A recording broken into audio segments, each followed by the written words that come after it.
Bapak Ibu sekalian, kita bersyukur bahwa hari ini kebenaran firman Tuhan boleh kembali menyapa setiap kita.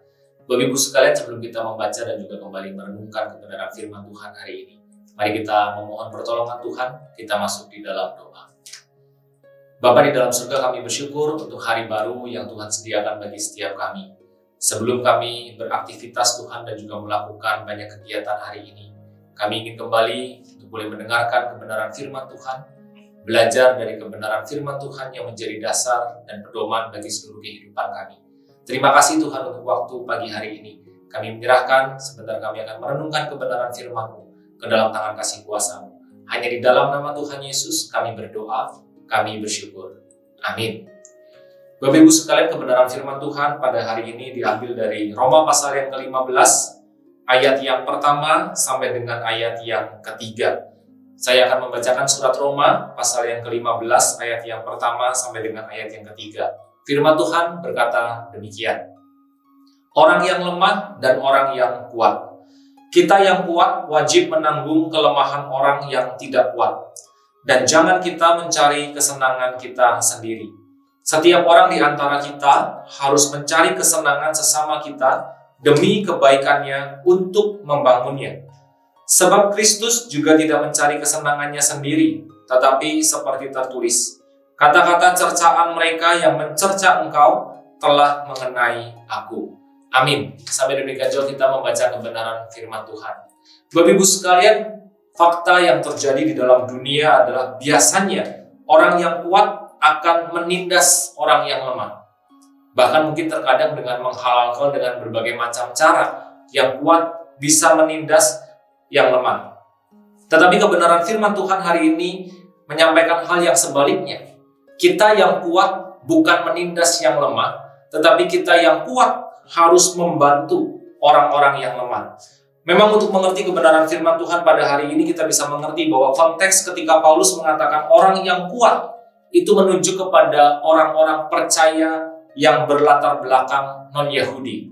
Tetapi orang-orang yang lemah dalam konteks Roma pasal yang ke-15 menunjuk kepada orang-orang yang percaya tetapi memiliki latar belakang Yahudi. Kalau kita baca dalam bagian Roma pasal yang ke-14, kita bisa melihat Bapak Ibu sekalian bahwa cukup banyak perbedaan dan cukup banyak hal-hal yang membuat mereka bertentangan satu dengan yang lainnya, bersinggungan satu dengan yang lainnya. Tetapi dalam Roma pasal yang ke-15 ini, orang yang kuat diajak oleh Paulus untuk bukan menindas yang lemah, tetapi mendukung orang-orang yang lemah.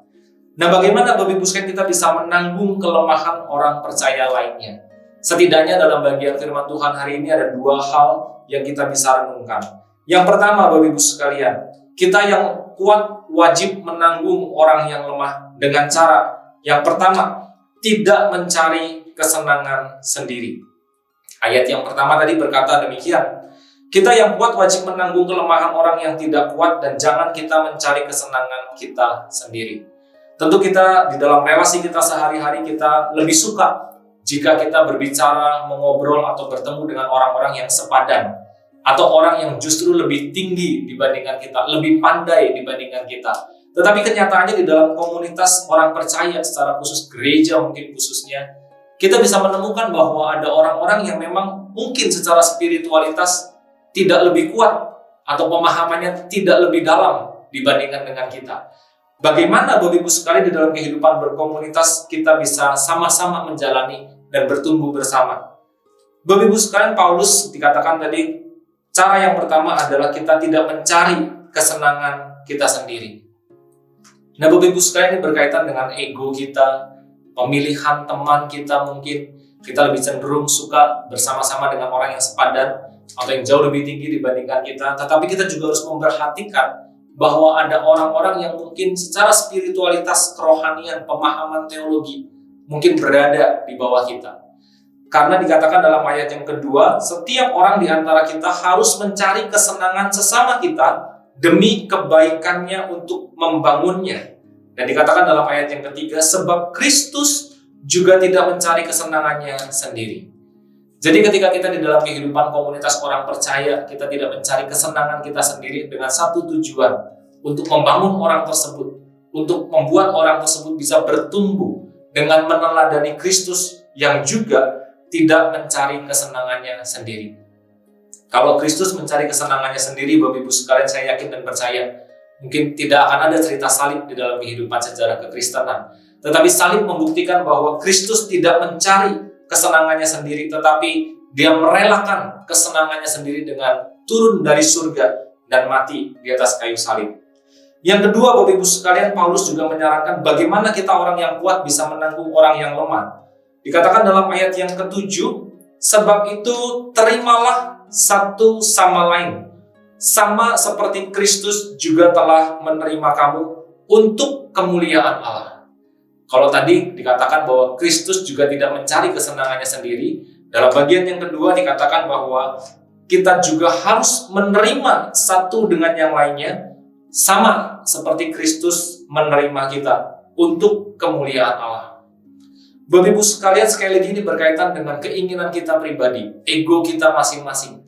Maukah kita menerima orang-orang yang mungkin lebih lemah imannya, lebih tidak dalam pemahaman teologinya dibandingkan kita, dan kita boleh belajar bersama-sama, bertumbuh bersama dengan komunitas keluarga Allah, sehingga Allah dimuliakan. Bapak Ibu sekalian, ketika kita berelasi di dalam komunitas, secara khusus dalam gereja, tentu ada banyak latar belakang orang, ada banyak latar belakang yang berbeda, baik keluarga, pemahaman, pengetahuan, teologi, iman, spiritualitas, kerohanian. Dan ketika kita bertemu dengan orang-orang yang mungkin lebih lemah dibandingkan dengan kita, mari kita menganggapnya bukan sebagai satu hal yang harus dihindari, tapi justru kita melihat orang-orang ini adalah orang-orang yang harus dirangkul demi pertumbuhan mereka, dan tentunya juga demi pertumbuhan kita. Mari kita lepaskan sedikit ego kita, dan kita bisa lebih menerima mereka, orang-orang yang lebih lemah itu di dalam konteks komunitas gereja di tempat kita masing-masing, bukan demi siapa-siapa, tetapi demi kemuliaan Allah. Mari kita terus memohon Roh Kudus menolong memimpin setiap kita, sehingga kita bergereja, berkomunitas, semuanya demi kemuliaan nama Tuhan. Mari kita berdoa memohon pertolongan Tuhan. Bapa di dalam surga, kami bersyukur karena Tuhan mengaruniakan saudara-saudara seiman bagi kami semua. Dan kami bersyukur Tuhan ada komunitas gereja yang Tuhan boleh percayakan kepada setiap kami. Kami tahu dan sadar Tuhan bahwa di dalam komunitas bergereja ada berbagai macam orang dan berbagai macam latar belakang. Tapi kami juga menyadari Tuhan bahwa terkadang seringkali kami memiliki preferensi pribadi. Kami lebih suka dekat dengan orang-orang yang sepadan dengan kami. Atau kami lebih suka dekat dengan orang-orang yang kepadanya kami bisa belajar. Tetapi Tuhan juga ingatkan kami bahwa ada orang-orang yang mungkin pemahaman iman, kerohanian, spiritualitasnya mungkin di bawah kami atau lebih lemah daripada kami. Tolonglah kami Tuhan sebagai satu komunitas keluarga kerajaan Allah, boleh saling mendukung, boleh saling membangun demi kemuliaan nama Tuhan di dunia ini. Kami bersyukur untuk kebenaran firman Tuhan, dan biarlah kami boleh belajar dari kebenaran firman Tuhan ini. Di dalam nama Tuhan Yesus Kristus kami berdoa dan kami bersyukur. Amin.